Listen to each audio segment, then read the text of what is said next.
Kelas. Kelas. Assalamualaikum warahmatullahi wabarakatuh. Waalaikumsalam warahmatullahi wabarakatuh.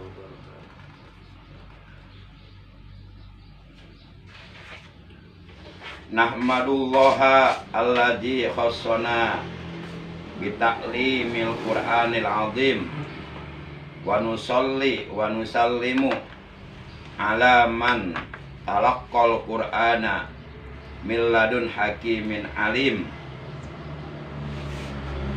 sayyidina wa habibina wa safina wa qurrati a'yunina wa maulana Muhammad wa ala alihi wa ashabihil mujawwidina lil kitabil mubin wa tabi'in lahum bi ihsanin ila yaumiddin, amma ba'd.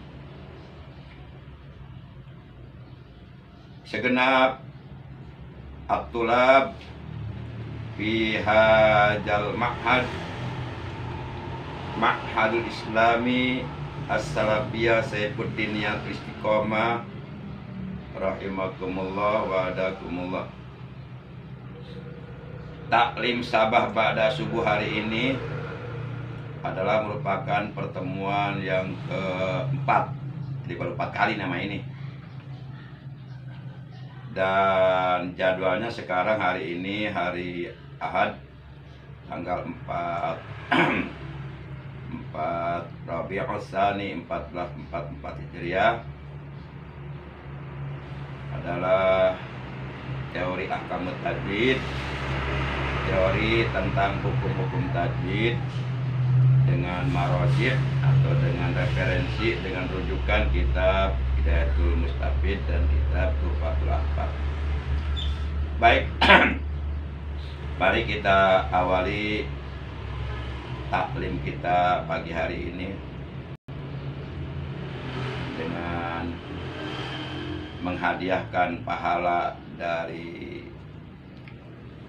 bacaan surah Al-Fatihah khusus kepada mu'allif pengarang kitab Hidayatul Mustafid, yaitu Al-Kamil Al-Adib Al-Najib Al-Syaidu Syekh Muhammad Al-Mahmud Ghafarallahu lahu wa liwalidayhi wa nafa'ana birumi kita. Juga kita hadiahkan pahala dari bacaan surah Al-Fatihah ini untuk kedua orang tua kita, baik yang telah wafat dan ataupun yang masih ada di antara salah satunya. Juga untuk guru-guru kita yang dulu kita belajar Al-Quran kepada mereka, belajar agama kepada mereka. Juga untuk saudara-saudara kita, keluarga kita, paman bibi kita, kakak kita, anak kita. Khusus untuk anak Muhammad Lutfi Ramdhani Habibullah Saifuddin, seandainya beliau hari ini masih hidup, tentu beliau akan ikut ngaji pasti.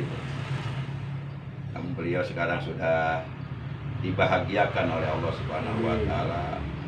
Alam kuburnya semoga Allah jadikan taman daripada taman-taman surga, diterangkan, diluaskan, dilapangkan. Amin ya Allah ya Rabbal alamin. Bitilka niyatil Fatihah. A'udzubillahi minasyaitonir rajim. Bismillahirrahmanirrahim. Alhamdulillahirabbil alamin arrahmanir rahim maliki yaumiddin. Iyyaka na'budu wa iyyaka nasta'in. Ihdinas siratal mustaqim. Siratal ladzina an'amta 'alaihim ghairil maghdubi 'alaihim waladdallin. Rabbighfir lana wa liwalidayna. Allahumma rzuqna al-fahma wal ilma wal hikmah wal aqla bi rahmatika ya arhamar rahimin. Allahumma la sahla illa ma ja'altahu sahla wa anta taj'alul idza syi'ta sahla. Allahumma waffiqna ila tahsil ilmi wa balighna ila aqsal ma'ali. Allahumma ya alim alimna ma la na'lamu wa alimna ma najhalu bi wa alimna ma yanfa'una. Rabbana jidna ilman nafi'a mal hidayah. Rabbana jidna manfa'atan yakni ta'atika. Allahumma rzuqna ilman laduniyan wa fahman nabiyyin wa ilhamal malaikatil muqarrabin. Wa sallallahu ala sayyidina Muhammadi wa alihi wa sahbihi wa sallam walhamdulillahi rabbil alamin.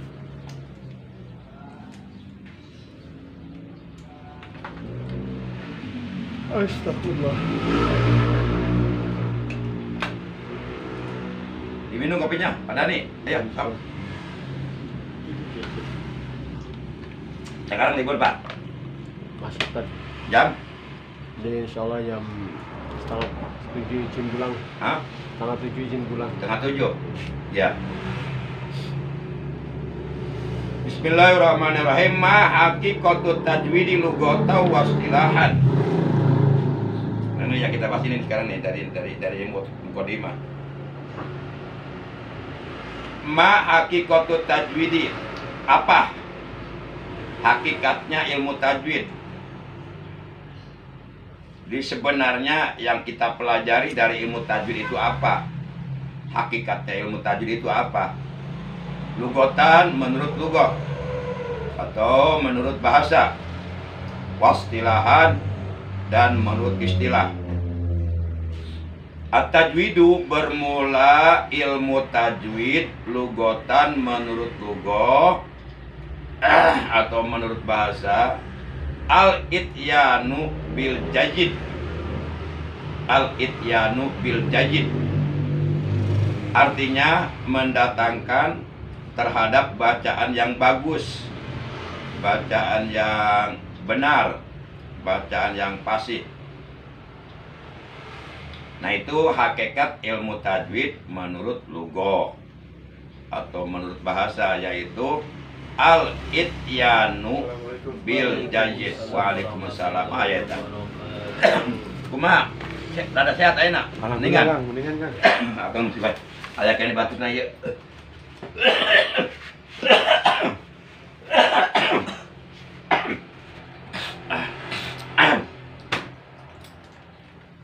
Jadi sekali lagi supaya enggak lupa, supaya selalu teringat.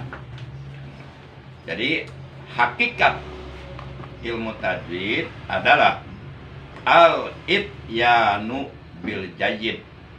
Al-ityanu bil jayyid.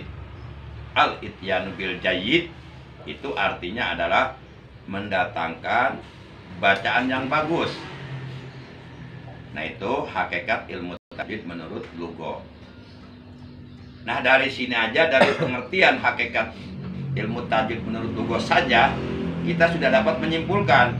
Berarti kalau orang sudah paham ilmu tajwid, sudah benar-benar menguasai ilmu tajwid secara menyeluruh, secara full 100% dipahami, dikuasai ilmu tajwid, maka secara otomatis orang tersebut akan mampu mendatangkan bacaan Al-Quran dengan bagus, dengan benar, dengan fasih. Nah, itu kesimpulan yang kita ambil dari pengertian hakikat ilmu tajwid menurut lugah. Al-ityanu bil jayyid. Wastilahan, sedangkan hakikat ilmu tajwid menurut istilah ilmu yu'rafu bihi i'ta'u kulli harfin haqqahu wa mustahaqqahu minas sifati wal mududi wa ghairi dzalika katarqiqi wa tabkhim wa nahwihima. Nah, yang ini nih yang saya baca ini nih. Nah, wastilahan ilmu yu'rafu sampai sini. Sedangkan hakikat ilmu tajwid menurut istilah, tentu yang dimaksud istilah di sini adalah istilah para ulama ahli qurra yang disebut ulama ul-qurra. Al-qurra para ulama ahli qurra, ahli qiraat, ahli baca Quran. Adalah ilmun, suatu ilmu, suatu pengetahuan yu'rafu yang dapat diketahui bihi dengan ilmu tersebut, dengan pengetahuan tersebut, dapat diketahui opo iqta'u kulli harfin, mendatangkan atau membunyikan. Iqta'u kulli harfin, membunyikan setiap huruf, yakni huruf hijaiyah yang jumlahnya 28 dari mulai alif sampai iya. Itu membunyikan setiap huruf haqqahu, terhadap haknya huruf, wa mustahaqqahu, dan terhadap mustahabnya huruf. Nah, yang dimaksud haknya huruf dan mustahabnya huruf adalah as-sifati, sifat-sifat huruf. Jadi huruf hijaiyah yang 28 itu mempunyai sifat-sifat. Nah, mungkin kita belum pernah mempelajari tentang sifat-sifat huruf. Kemudian wal mudud, mad-madnya, panjang-panjangnya, wa ghairi dzalik, dan selain itu semua. Lan diani mongkono kamus den tutur. Katarkik contohnya seperti bacaan tarkik. Bacaan tarkik dalam ro atau dalam lafzul jalalah, lafaz Allah. Wa tafkhim, dan dalam bacaan tafhim, bacaan tebal, wa nawima, dan sebangsanya. Nah, itu pembahasan mengenai hakikat ilmu tajwid menurut lughah dan menurut istilah.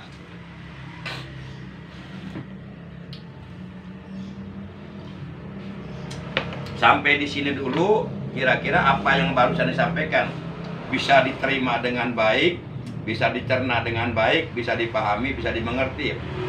Seandainya ada yang kurang dipahami, tanyakan saja langsung, mumpung orangnya masih hidup ini. Mengenai hakikat ilmu tajwid menurut lughah dan istilah. Silakan ditanyakan. Kalau nggak mau bertanya, saya yang nanya. Nanti menjawab berarti. Gak usah tegang, nyantai we, relax. Relax, nyantai we. Biar, nah itu gorengan. Kue Pak Haji. Oh, kue.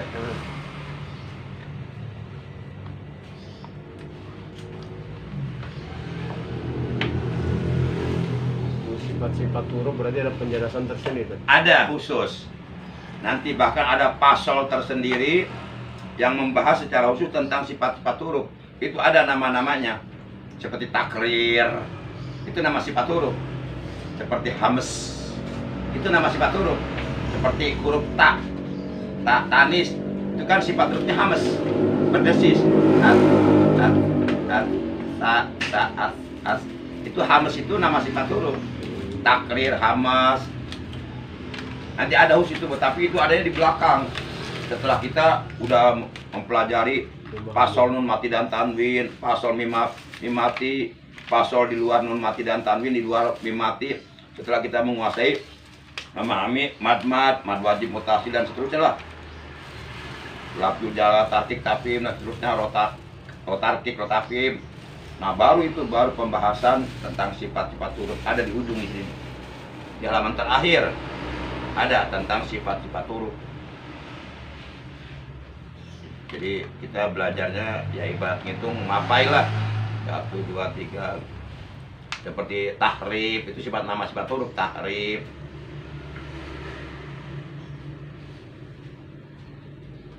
Nanti ada pembahasan tersendiri itu mah khusus.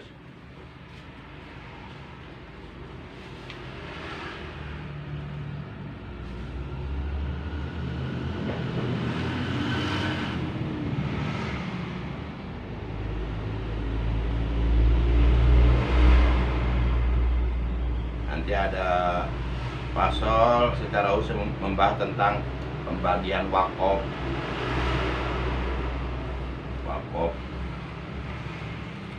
Ada wakaf tam, wakaf kafi, wakaf hasan, wakaf kobi. Cuma adanya di belakang ini. Pembahasan di ujung. Nah, ini sifat huruf itu ada tuh. Faslun fi bayani sifatil huruf tuh. Pasal menjelaskan tentang sifat-sifat huruf tuh ada di sini khusus.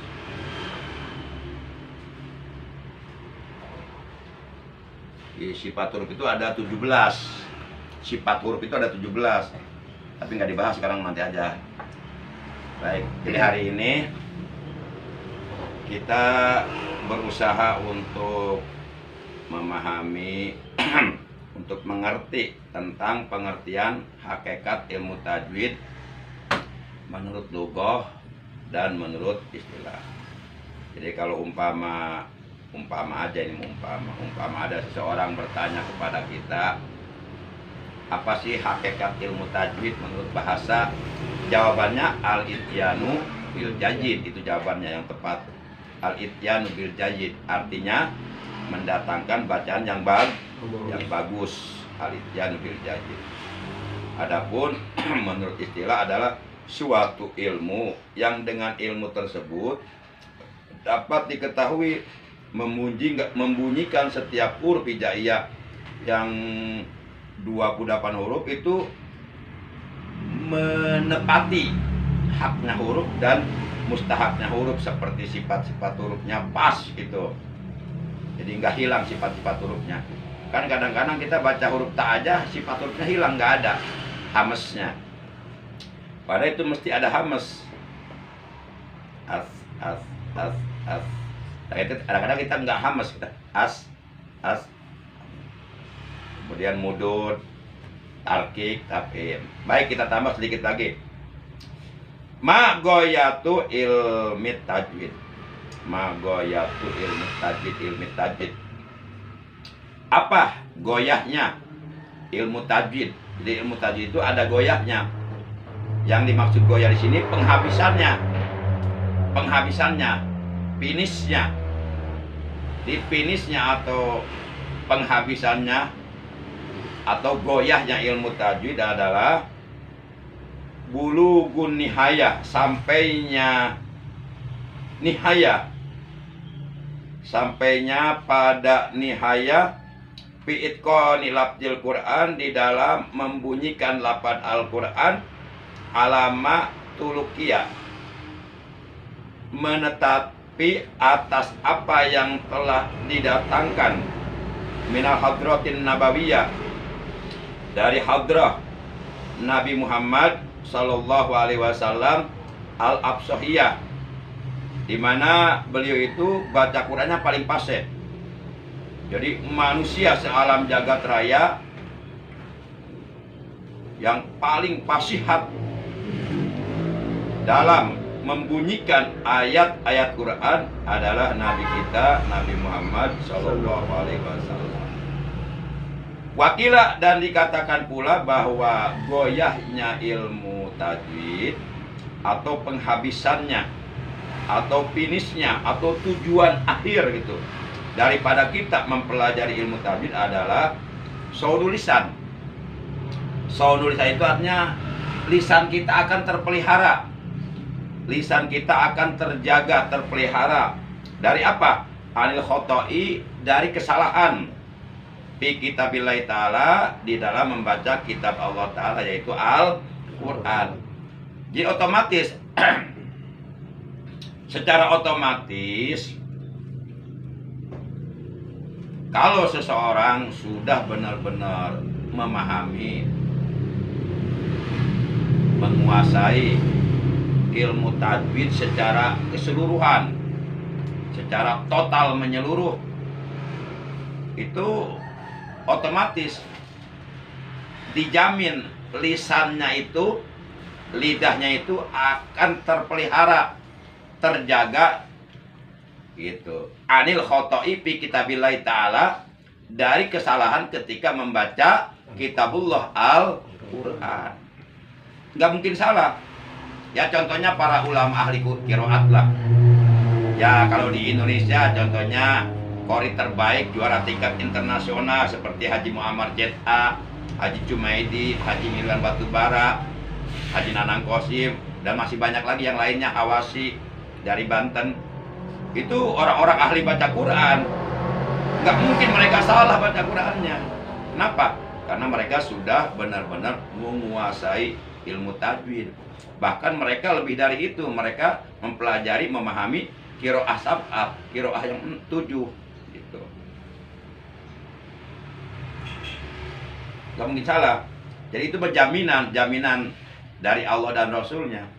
Pokoknya siapapun yang benar-benar memahami, menguasai ilmu tajwid, udah secara otomatis lisannya terjaga, lisannya terpelihara dari kesalahan membaca Al-Quran. Kalau dalam ilmu nahwu, kalau dikiaskan ke ilmu nahwu, seseorang itu kalau udah benar-benar paham ilmu nahwu sorof, ilmu alat, ilmu parabot, itu yang akan terpelihara lisannya dan telinganya akan tajam. Jadi telinganya itu tajam. Ketika ada orang lain sedikit saja bacanya salah, langsung connect telinganya, langsung connect itu, langsung tajam kedengaran.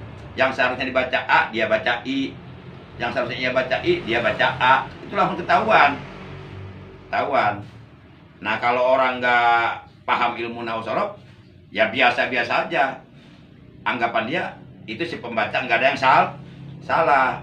Nah, kesalahan seseorang dalam bacaan itu dapat diketahui dengan jelas oleh orang yang berilmu gitu. Kalau kitanya nggak berilmu, dari mana kita bisa tahu orang itu salah bacaannya, gitu kan? Nah, makanya dengan ilmu kita bisa mengetahui mana bacaan yang benar, mana bacaan yang salah.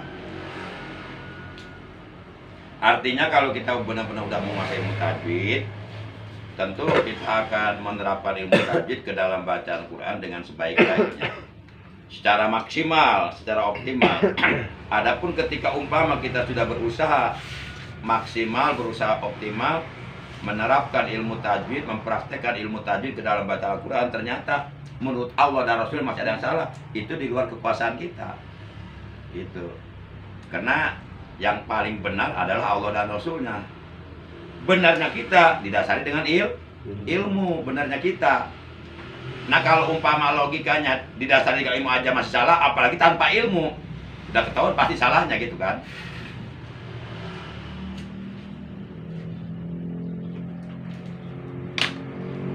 Nah, itu goyahnya ilmu tajwid tuh udah 3 tuh. Pertama, pengertian hakikat ilmu tajwid menurut lugha. Al-ityanu bil jayyid, mendatangkan terhadap bacaan yang bagus. Makanya sekarang namanya ada lagi, istilahnya bukan ilmu tajwid, ilmu tahsin.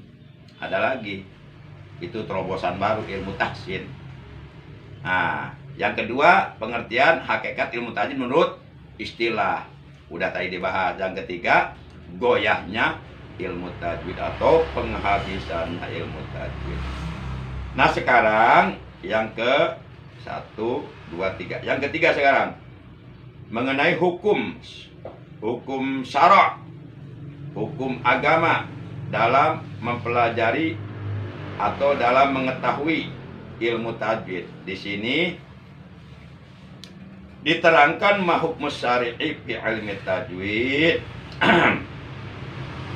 Apa hukum agama di dalam mengetahui atau mempelajari ilmu tajwid? Jadi apa sih hukumnya mempelajari ilmu tajwid menurut agama?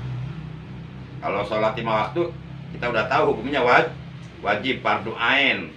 Kalau sholat jenazah fardu kifayah, kan? Nah, sekarang mempelajari atau memahami atau menguasai atau mengetahui ilmu tajwid, hukumnya itu apa? At-tajwidu la khilafa fi annahu fardhu kifayatin wal 'amalu bi fardhu 'ainin ala kulli muslimi wa muslimah. Nah, kalau ada kalimat ala kulli muslimin, jangan wal muslimah, salah itu. Pokoknya kalau kalian dengar ada siapapun, baik itu ustadz, baik itu seorang kiai, seorang aja mengeluarkan hadis tolabul ilmi faridotun ala kulli muslimin wal muslimat, salah itu bacaan. Kemarin dengar nggak waktu mau dan dialamin? Dengar nggak? Salah itu bacaan. Salah. Nggak boleh pakai alif lam itu, karena itu maktub. Maktub diatopkan ke maktub alaihnya lafaz muslimin. Nah, lafaz musliminnya nggak ada alif lam. Kenapa maktubnya dikasih alif lam? Dari mana itu? Itu harus dipertanggungjawabkan itu. Kemarin waktu mudah dialami kan ada yang mengeluhkan hadis itu. Salah itu. Jadi yang benar bukan wal muslimah. Jadi yang benar tolabul ilmi faridhatun ala kulli muslimi wa muslimah. Nggak pakai pelap, bukan wal muslimah, salah. Nah itu udah ketahuan, nggak paham itu sebenarnya. Siapapun dia pokoknya. Kebenaran harus disampaikan. Dan saya sering dengar seperti itu dari seorang ustazah yang notabene jamaahnya udah banyak, bacaannya ke masalah. Jadi bacaan kita, kesalahannya itu akan diketahui oleh orang yang berilmu. Kalau orang tidak berilmu, dia nggak tahu kesalahan bacaan orang lain, nggak tahu, karena memang tidak ada pengetahuan ke arah sana. Makanya kalau kita baca di depan orang-orang berilmu, hati-hati, salah sedikit aja ketahuan sebenarnya.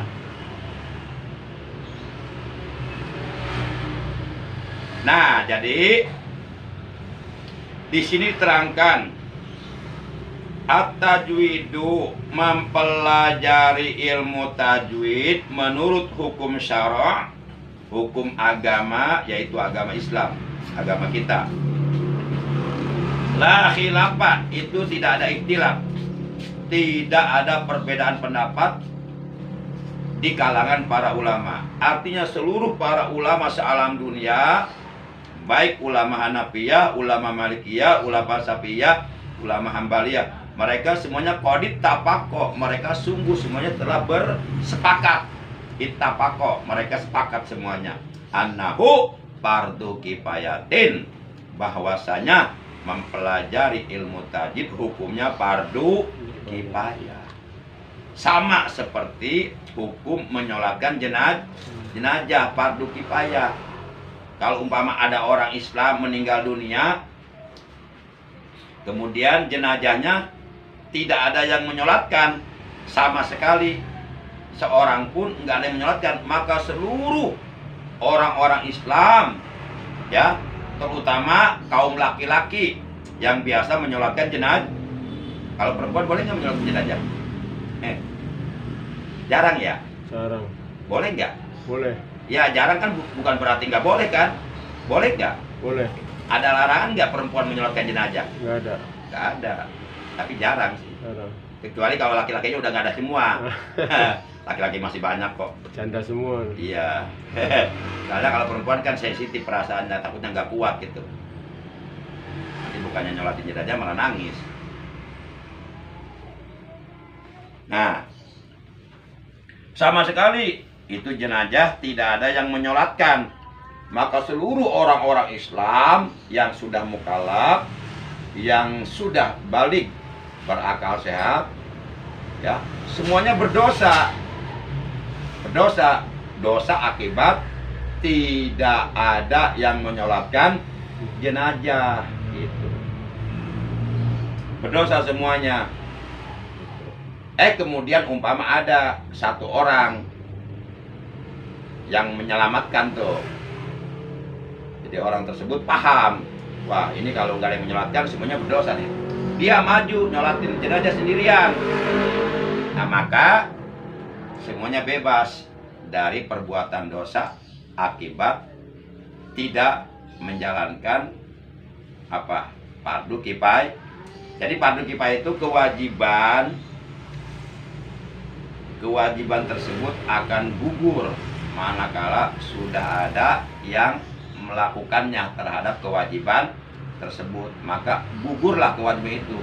Walaupun yang melakukan kewajiban tersebut hanya satu orang, itu sudah cukup mewakili yang lainnya yang tidak mengerjakan. Itulah yang dimaksud fardu kifayah. Nah sama, mempelajari ilmu tajwid pun hukumnya fardu kifayah seperti itu sama.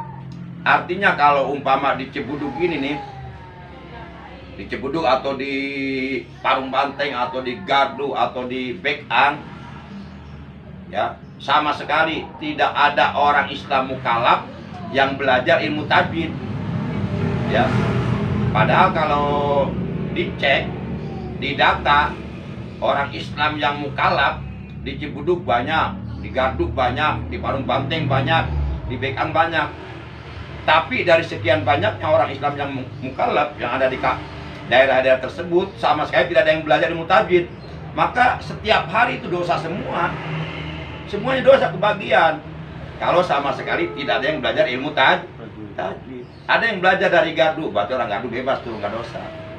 Ada yang belajar dari Dinda, berarti orang Dinda bebas. Ada yang belajar orang Bekar, berarti bebas orang Bekar tuh, nggak dosa. Berarti ini para penyelamat dari dosa ini luar biasa. Walaupun belajarnya nggak paham, umpama cuma mendengarkan tapi nggak paham, tetap bebas dosa. Sebab masalah paham tidak paham itu nggak wajib. Yang wajib itu ngajinya, bukan pahamnya. Tapi masa iya sih kalau kita sering mendengarkan ilmu, ya tentu ada yang nempel lah gitu ya. Makanya ada pepatah mengatakan, sepandai-pandainya orang yang tidak pernah mau ngaji adalah sebodoh-bodohnya orang yang suka ngaji. Artinya orang yang nggak pernah mau ngaji, sehebat apapun ilmunya tetap bodoh. Masih pinter orang yang suka ngaji. Walaupun orang yang suka ngaji tersebut bodoh, tetap pinter gitu.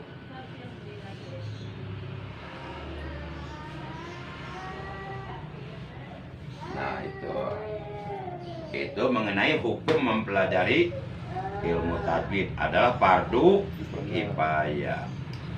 Wal amalu, sedangkan mengamalkan bihi terhadap ilmu tajwid dalam bacaan Al-Quran, fardu ainin, itu hukumnya fardu ain ala kulli muslimin, atas setiap orang Islam. Nah ini nih,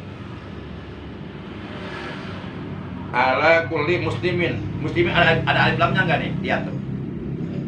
Ada alif lamnya enggak? Enggak. Terus wa muslimatin ada alif lamnya enggak? Enggak. Nah ini muslimatin, ini namanya maktub. Kalau ada maktub berarti pasti ada maktub alaih. Maktub alaihnya muslimin. Oleh karena maktub alaihnya enggak pakai lam, maka maktubnya jangan pakai alif lam. Kalau pakai alif lam berarti salah bacaannya. Seperti contoh tadi, tolabul ilmi faridotun ala kulli muslimin wal muslimat, itu salah.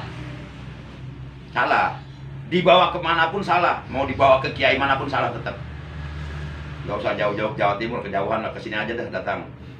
Jauhan, ongkos soalnya mahal. Apain jauh-jauh Jawa Timur?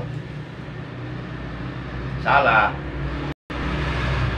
Mau diperdebatkan bagaimanapun tetap salah secara disiplin ilmu alat, ilmu nahwu.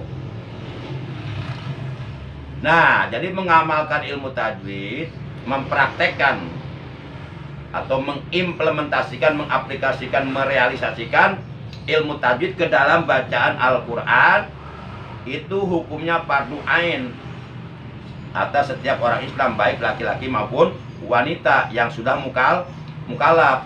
Itu fardu ain. Fardu ain itu kebalikan daripada fardu kifayah. Kalau fardu kifayah tadi dikatakan kewajiban akan menjadi gugur manakala sudah ada yang mengerjakan, menunaikan terhadap kewajiban tersebut, walaupun yang lainnya tidak mengerjakan, tetap udah terpenuhi kewajibannya. Jadi berarti bisa diwakilkan atau diwakili. Tapi kalau fardu ain tetap. Jadi fardu ain itu kewajiban setiap individu muslim, setiap pribadi muslim, nggak bisa diwakilkan kepada orang lain. Contohnya sholat 5 waktu, misalnya kata Ambon, Cuk, kurang tengena awak ya, payana Pak Ipang ngalangan ke sholat subuh 2 rakaatnya, bisa tuh?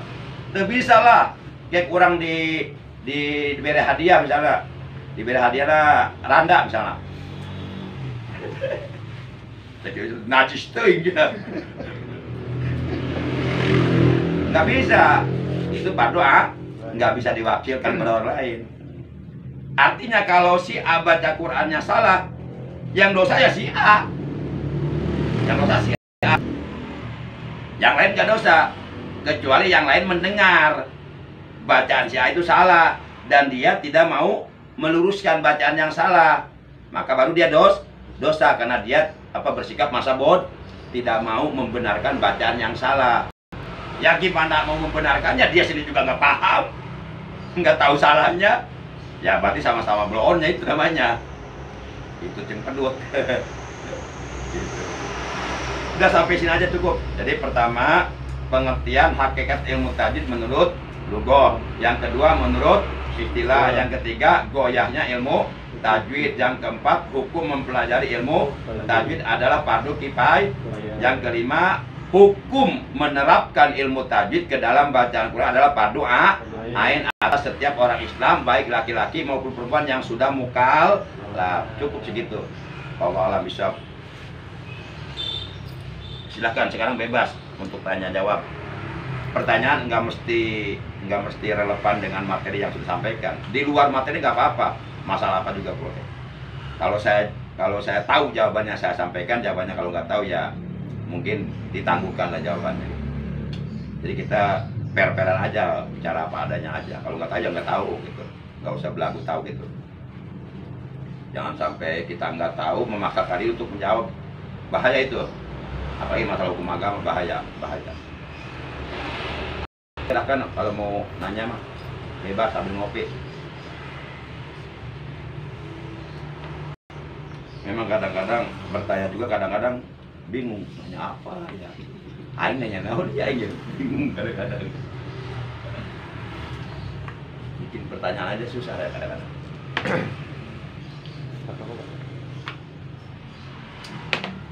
Sambil pada itu ada datar gulung kok. Coba kurang gimana, nggak enak ngaji. Kita nggak minta, ada yang bawa kue minai sulah tasib.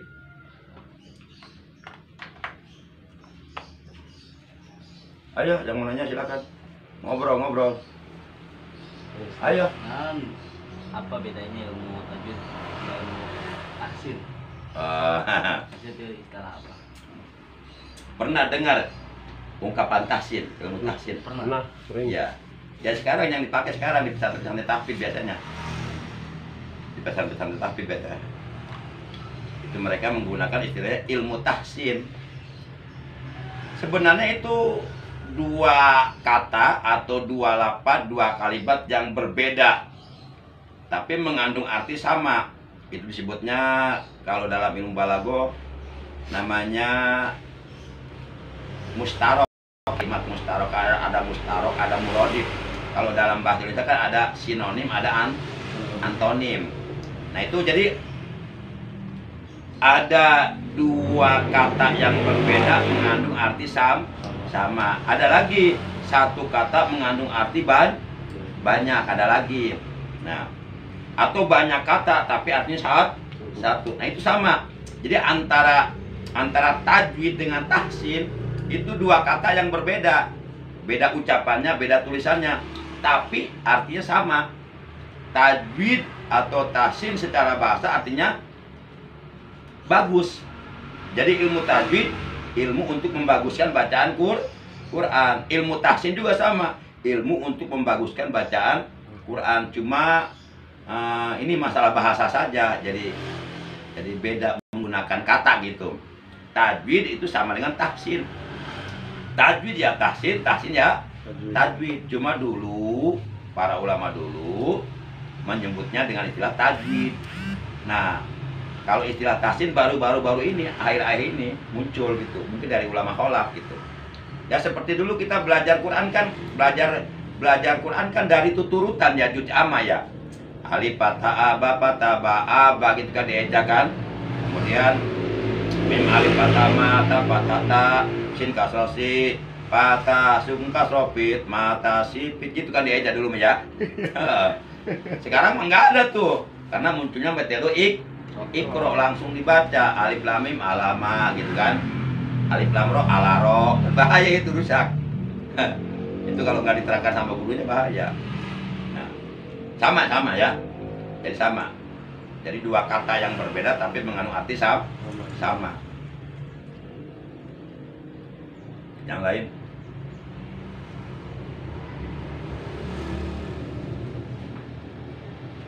Sambil ngerokok sambil ngopi, nyantai. Nah nanti katanya Sabtu mulai kerja lagi. Iya. Main Sabtu kemarin. Berarti ngajinya gimana nih? Seberapa? Hah? Kalau umpama ngajinya, ya memang sih ngajinya bagusnya tiap hari, ya.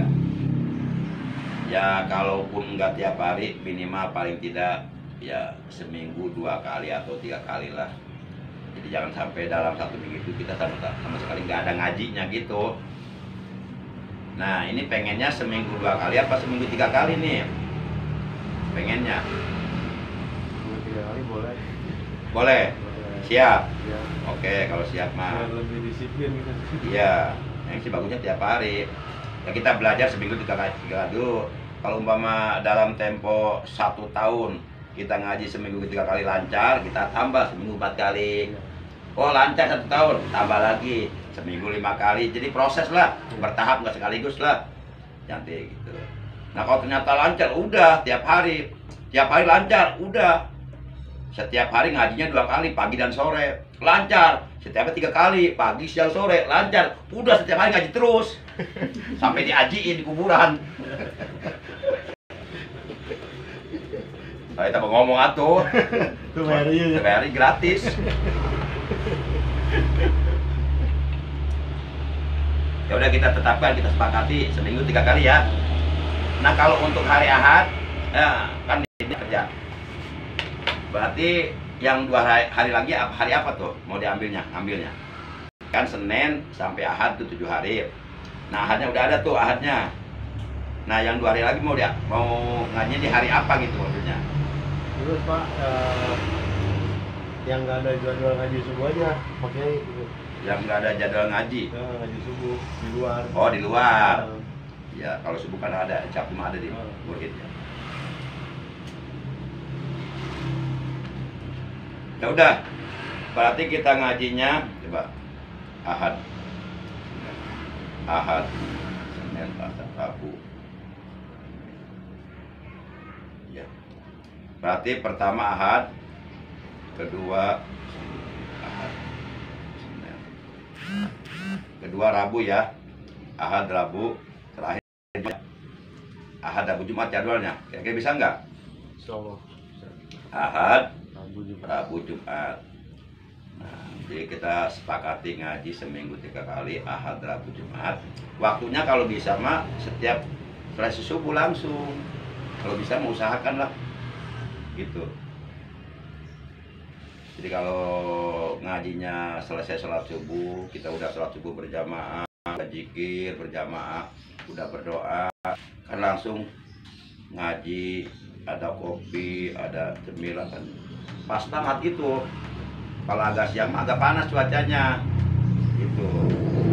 Diusahakan lah kalau kira-kira bisa enggak Ahad, Rabu, Jumat ya. Waktu ngajinya setiap selesai sholat subuh. Kira-kira bisa enggak kira-kira? bisa. Ya harus bisa lah, masa nggak bisa?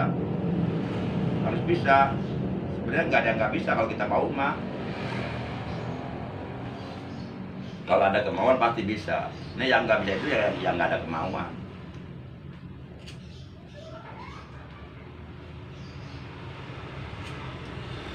Jangan kalah sama orang tua. Jangan kalah sama orang tua. Orang tua capek masih nyempetin ngaji. Jangan kalah kita malu sama orang tua. Orang tua capek pasti tetap berusaha untuk nyempetin ngaji. Masa kita anak muda generasi penerus. Karena nanti kalau akan meninggal, para tokoh agama yang seperti meninggal, kalau ada penerusnya agama ini, jangan sampai agama kita rusak. Kalau ada penerus, ada kadar penerus. Penerus yang benar ya Kang. Penerus yang dibekali ilmu dan takwa. Berarti bang kawani unggul digadekan yang munawuhan. Gagal. Kawan gagal lah tuh. Kawani mah ayat tapi ilmuwan, wah bahaya itu. Kena acur, amburadul mungkin acak-acakan. Sebab kata Nabi, apabila suatu urusan, suatu perkara, terlebih-lebih urusan agama, diserahkan kepada yang bukan ahlinya, tunggu kehancurannya, tanggal kehancurannya. Jadi kalau kata siapa ya, ulama mengatakan ayatul fatah Allah ini waktu demi Allah hidupnya seorang pemuda itu apabila dibekali dengan ilmu dan takwa, itu akan hidup pemuda itu, hidup lahir batinnya, hidup hatinya, hidup jiwanya, hidup pikirannya, jadi nggak mati. Kalau dalam diri kita ada ilmu dan takwa, jadi hiduplah, lebih hidup gitu. Jangan hidup sekedar hidup hanya untuk makan, minum, hadorin lah. Hadorin, dahar, modal, ulin. Kalau jeung binatang. Binatang kan pekerjaannya 5 M. M pertama makan. M kedua minum. Makan, minum, wareg. M ketiga modal. Terus modal main. M keempat. M kelima kacapen main molor. Tinggal makan, minum, main, modal, molor. Makan, minum, modal, main, molor. Itu kita binatang. Jangan sampai kita sama seperti binatang. Ya Allah. Baik, yang lain belum ditutup. Kan, Ayo. mungkin di dalam ilmu tajwid kan majais munfasil sama mad wajib munfasil. Majaiz munfasil sama mad Wajib. wajib muttasil. Ya, mutasil. Iya. Itu kan ada dua hamzah di satu kalimat dan dua hamzah di lain kalimat. Iya, betul. Nah, itu yang mad wajib munfasil sama mad jais yang mana tuh? Yang satu kalimat apa di Iya. kalimat? Jadi patokannya begini, untuk membedakan al-farqu, perbedaan baina maddan wajiban muttasilan wa maddan jaijan munfasilan. Perbedaan yang paling mendasar, yang paling mencolok antara mad wajib muttasil dengan mad jaid munfasil. Perbedaannya terletak pada hamzah. Kalau hamzahnya menyatu dengan mad tabi'inya dalam satu kalimat, itu dapat dipastikan pasti mad wajib muttasil. Contoh,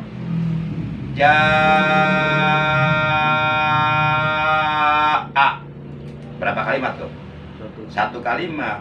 Jaa itu artinya datang, seperti laqad ja'akum rasulum min anfusikum azizun alaihi ma'anittum harisun alaikum bil mu'minina raufur rahim. Surat At-Taubah ayat 28. Jadi laqad dan sungguh benar-benar ja'a telah datang kum kepada kalian rasulun seorang rasul min anfusikum dari jenis dirimu sendiri. Maksudnya rasul yang diutus oleh Allah ke alam dunia sebagai rasul terakhir adalah dari golongan manusia, bukan dari golongan jin, bukan dari golongan malaikat. Jadi dari golongan manusia. Jadi rasul ini hidup dan berjuang secara manusiawi supaya menjadi contoh bagi manusia lainnya. Kalau rasulnya dari jin, bingung contohnya. Cek rasulnya, kalau rasulnya jin ya. Saha anu subuna kaberang paling dicekekkan nama lodar cek. Rasulullah jin. Cuma sarieun. Jadi ada cuma sholat lain kena awak kena sih dicekek. Iyalah. Nah itu jaa. Itu satu kalimat. Jaatnya datang. Nah di situ ada hamzah, ya kan? Jim alif patah, ja. Terus ada hamzah patah. Jaa itu ada hamzah, hamzahnya menyatu dengan mad tabi'i dalam satu kalimat, berarti itu mad wajib muttasil. Nah ketika hamzahnya tidak menyatu dengan mad tabi'i dalam satu kalimat, artinya hamzahnya berada pada kalimat lainnya, pada kalimat berikutnya, maka itu dapat dipastikan mad jaid munfasil. Kalau muttasil artinya menyatu. Maksudnya hamzahnya menyatu dengan mad tabi'i dalam satu kalimat. Itu disebut muttasil. Secara bahasa muttasil artinya menyatu. Nyatu tidak dahar banyak. Menyatu mendahar berarti. Mengelebok. Mangkaning.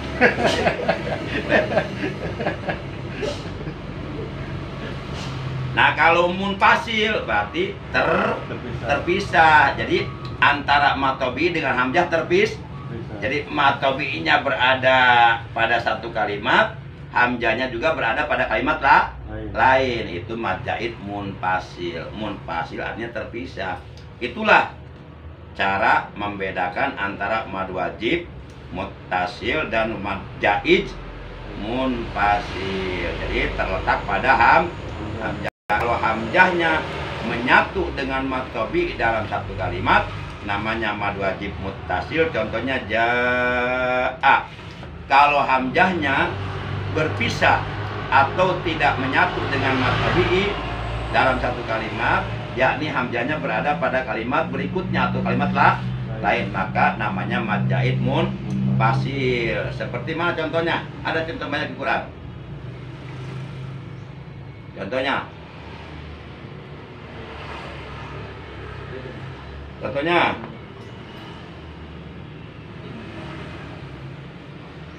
Contohnya, inna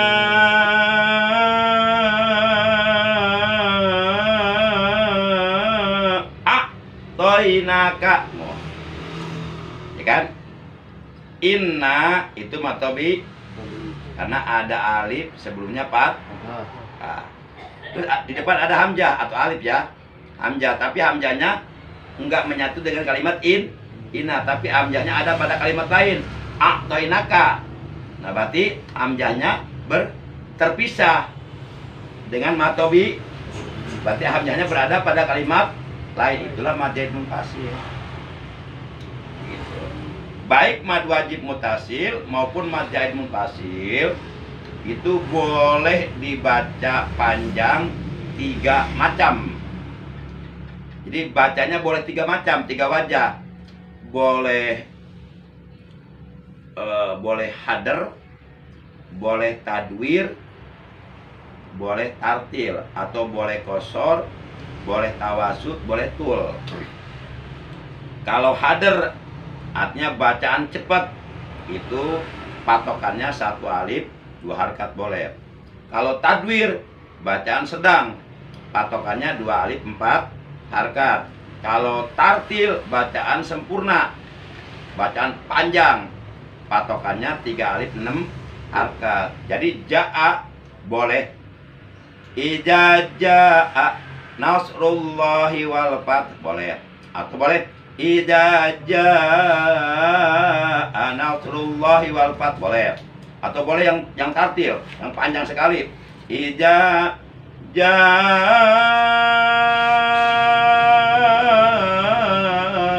nasrullahi wal fath boleh. Jadi boleh 2 harakat, boleh 4 harakat, boleh 6 harakat. Cuma yang gede pahalanya, yang afdol 6 harakat. Itu pun kalau memang napasnya memadai, napasnya panjang. Kalau masalah panjang atau pendek itu sesuai dengan keadaan napas. Yang penting kita paham, oh boleh 2 harakat, boleh 4 harakat, boleh 6 harakat. Kita paham itu.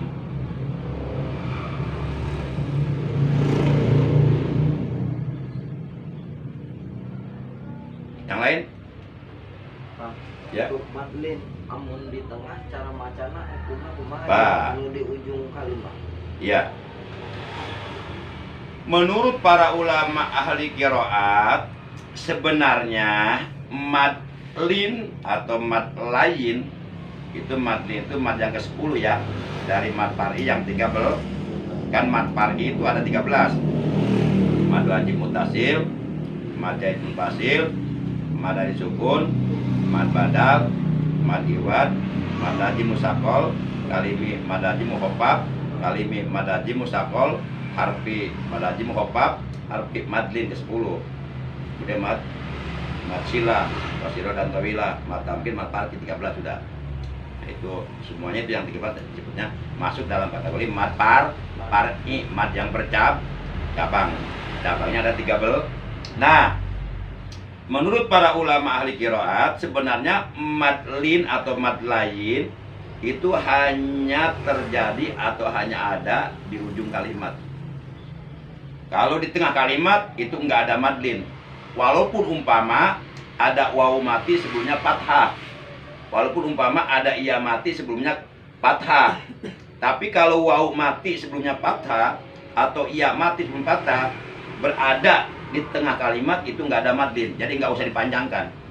Kecuali kalau wawu mati sebelumnya fathah atau iya mati sebelum fathah adanya di ujung kalimat atau di ujung ayat baru dimadlinkan. Contoh, li'ilafi Quraisyin ilafihim rihlatas syita'i was-sayf. itu ada madlin. Tapi lamun alam taro kaifa, itu kaifa kan ada iya maat itu. Sebelumnya sebelumnya patah itu tapi berada di tengah kalim itu nggak ada madlin. Jadi jangan dipanjangkan, jangan begini. Alam taro kaifa, nggak usah dipanjangkan. Udah aja biasa. Alam taro kaifa fa'ala rabbuka bi ashabil fil li'ila fi Quraisyin, biasa. Itu Quraisyin ada iya mati sebenarnya Quraisy kan ya. Nah, oleh karena ini adanya di tengah kalimat bukan di ujung ayat, maka jangan dimatinkan. Udah biasa, gak usah dipanjangkan. Li'ila fi Quraisyin ila fi, kecuali kalau mau diwakaf. Berarti nanti kalau diwakaf bacaannya berarti pasti ada di ujung ujung ayat ya. Li'ila fi Quraisy, boleh panjangkan, berarti madin gitu. Tapi kalau diwasol ayat pertama, ayat kedua, sehingga Al-Quraisy posisinya berada di tengah-tengah ayat atau tengah ayat, maka jangan pakai madlin. Udah aja biasa, li ila fi Quraisyin ila fi, dan seterusnya begitu. Ya, jadi jangan sampai salah pemahaman. Jadi ada yang mengatakan, oh ini madlin. Kenapa? Karena ada iya mati sebelumnya fathah. Oh ini madlin. Kenapa? Karena ada wawu mati sebelumnya fathah. Sementara dia nggak paham, madlin itu hanya ada di ujung ayat. Kalau di tengah kalimat itu nggak ada madlin. Walaupun kenyataannya ada wawu mati atau iya mati sebelumnya fathah. Tapi kalau bukan di ujung kalimat, nggak usah dimadlinkan, nggak usah dipanjangkan, biasa aja. Alam taro kaifa, jangan alam taro kaifa, nggak usah dipanjangkan. Kecuali kalau diwakaf, alam taro kaifa, boleh. Berarti jadi madlin, karena diwakaf, berarti posisinya ada di ujung ayat. Itu paham nggak? Paham.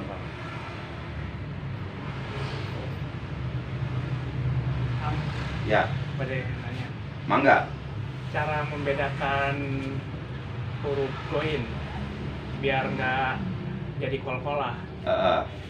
Iya. Memang itu agak sulit sebenarnya.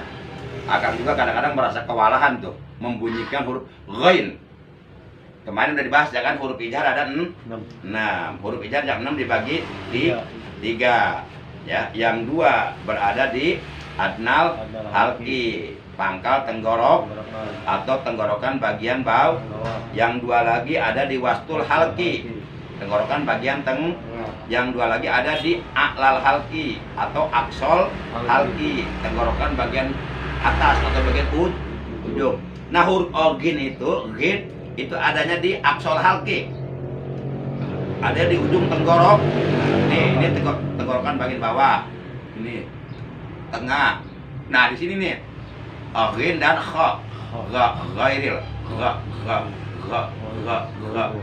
Kalau kita mengeluarkan huruf hijaiyah dari tempatnya pasti benar. Nah, terjadi kesalahan membunyikan huruf ketika mengeluarkan huruf hijaiyah bukan dari tempatnya. Ogin kan tempatnya di sini nih. Ghairil, mag, do, kha,